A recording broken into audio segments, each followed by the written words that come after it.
Europe 1, il est 7h57. Thomas Soto.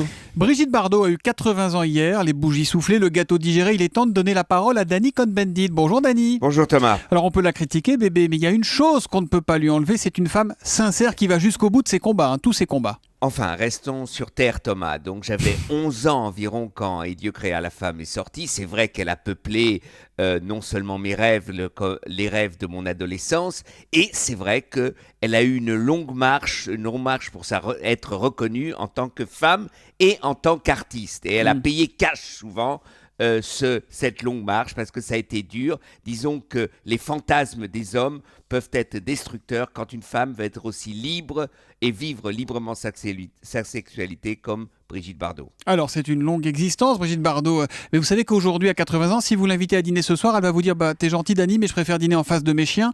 Ça vous fait pas un peu de peine ça Dany ? Écoutez, d'abord, je n'ai aucune envie d'inviter Brigitte Bardot à dîner.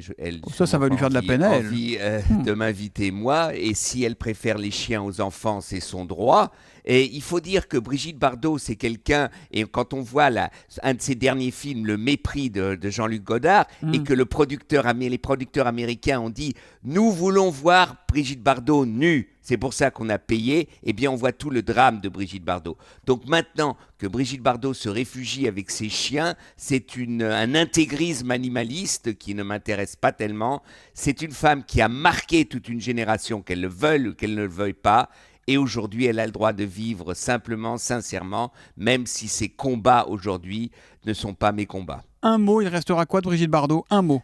Il restera cette idée d'une femme libre et cette idée qui a fait son chemin. Elle a été une des grandes précurseurs peut-être du mouvement de 68. Ça ne l'intéresse pas, mais c'est une vérité. Merci Dany Cohn-Bendit. Remise en perspective ce matin. L'humeur de Dany, c'est tous les jours à 8h-5 sur Europe 1. À demain Dany.